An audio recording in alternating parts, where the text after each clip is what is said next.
Jadi Assalamualaikum warahmatullahi wabarakatuh. Bismillahirrahmanirrahim.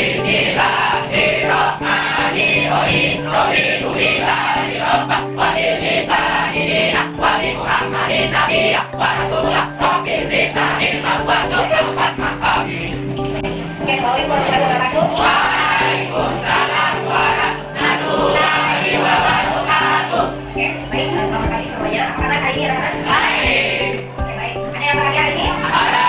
Ada yang merasa biasa saja? Ada. Tidak ada yang berat? Tidak. Oke, itu dia. Berarti hari ini kita anggap kalian bersyukur. Baik, hari ini kita menyegarkan dulu ya. Coba kita silakan berdiri. Oke, ketika ibu mengatakan Marina, berarti tangannya seperti ini ya. Marina. Kemudian menari. Menari di atas menara. Tahu? Jadi ketika ibu mengatakan Marina, tangannya seperti ini. Menari di atas menara. Bisa? Iya ya. Yang penting kalian berbicara sedikit atas bagian saja. Oke, jadi kalau ibu katakan Marina menari di atas menara. Bapak ikuti cluenya ya. 1, 2, 3. Marina menari di atas menara. Di atas menara Marina menari. Marina menari di atas menara. Di atas menara Marina menari. Bisa diulang? Tapi tidak ya. Kalian boleh yang salah nanti kita kasih foto sampai bisa. Bisa? Oke. 1, 2, 3. Marina menari di atas menara. Di atas menara Marina menari. Oke, sudah. Satu lagi ya. Menari Marina di atas menara. Marina menari di atas menara. Oke, kesepakatan kita bahwa hari ini kita akan masuk ke materi kenali potensi. Nah, kenali potensi itu adalah salah satu jurus dari PKK. Kalau minggu kemarin kita sudah masuk ke bakat dan minat. Nah, bakat dan minat itu sebagian sudah terkonsultasi kan? Dan sebelumnya belum sama, yang lainnya masih ada yang belum menyelesaikan. Nah, hari ini ibu mau membawakan materi yang sudah melakukan tes belajar. Karena yang sudah yang ibu kirim aplikasinya kan, linknya bisa belajar. Oke, baik. Sudah ada hasilnya semua? Oke, ada berapa banyak? Siapa yang saya belajarnya itu visual? Oke, kemudian siapa yang belajarnya auditory? Kemudian saya belajarnya kinestetik. Teman-teman. Nah, hari ini kita akan membagi 3 kelompok sesuai hasil tes yang sudah kalian lakukan. Apa tadi? Tes daya belajar. Ada berapa daya belajar? Yang pertama, yang kedua, yang ketiga, kinestik. Oke, sekarang ibu bagikan untuk 3 kelompok ya. Oke.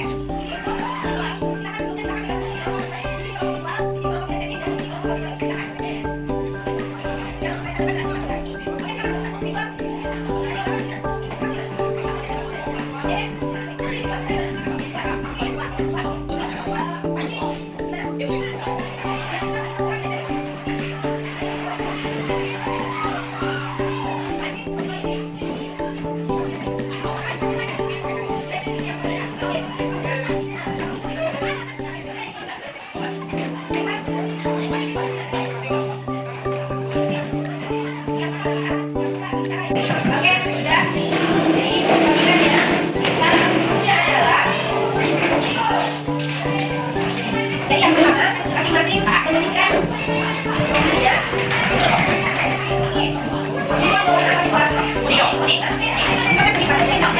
Jadi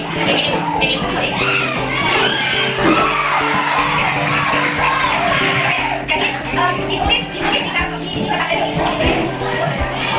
Bukunya ditulis sebagai indikatornya dan ini daya belajar visual. Kemudian yang nanti daya belajar kinestetik dan sebelah kanan daya belajar auditory. Kemudian nanti bawahnya ditulis bernama ya, bernama dan daya belajarnya. Namanya. Kemudian bawahnya itu yang cocok untuk daya visual.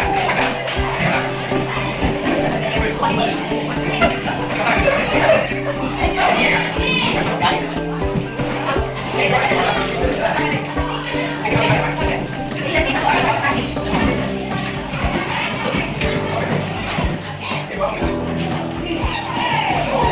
Kita isi nama-nama dia.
Gaya belajar ada berapa? Ya.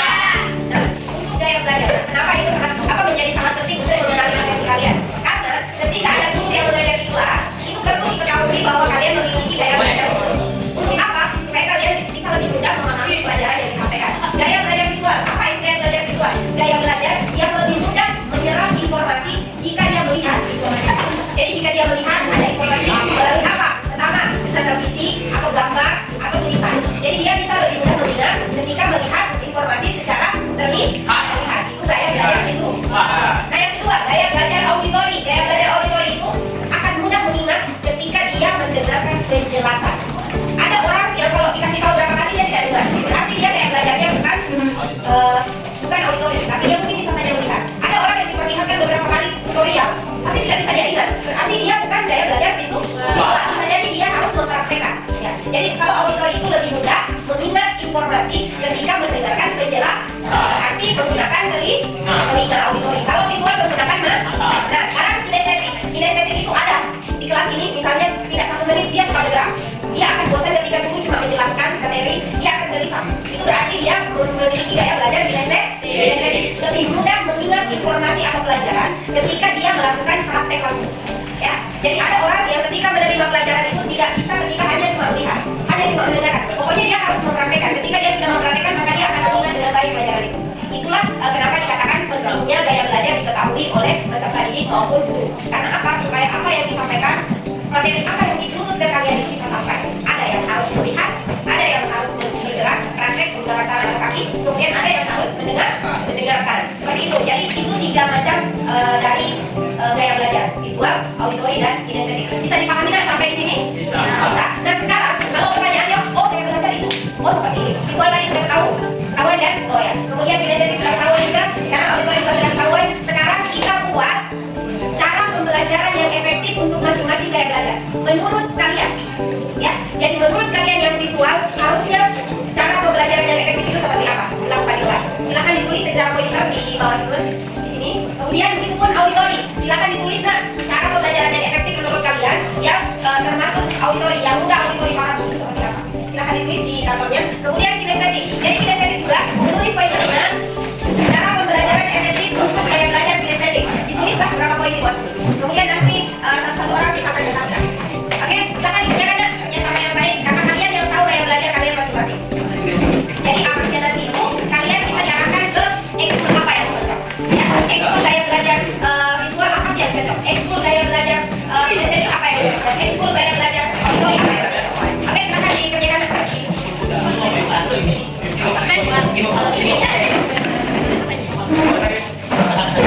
Cara pembelajaran efektif untuk gaya belajar untuk ini poin-poin aja. Strategi ya, strategi pembelajaran yang efektif. Jadi strategi pembelajaran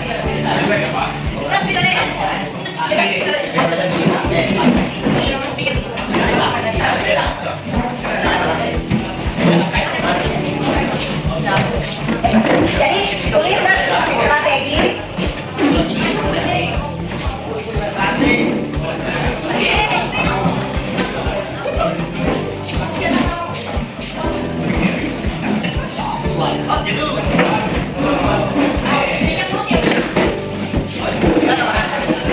Misalnya untuk kayak belajar visual ya, misalnya dia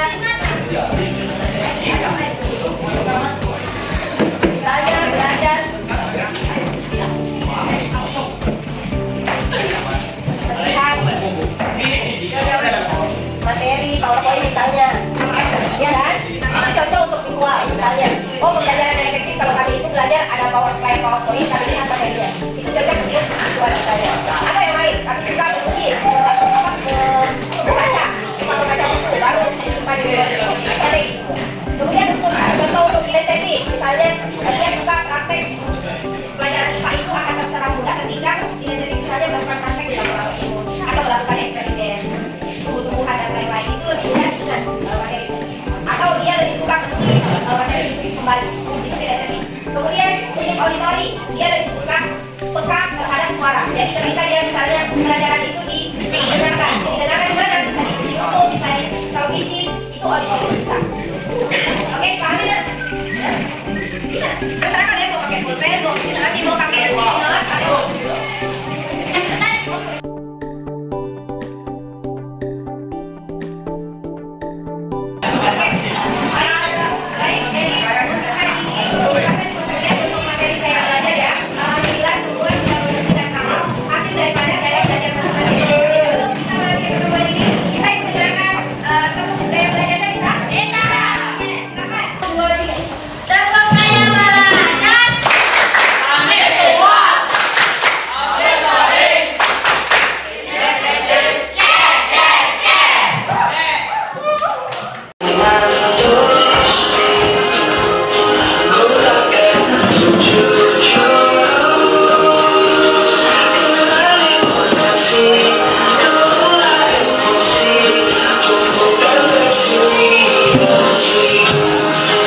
Well,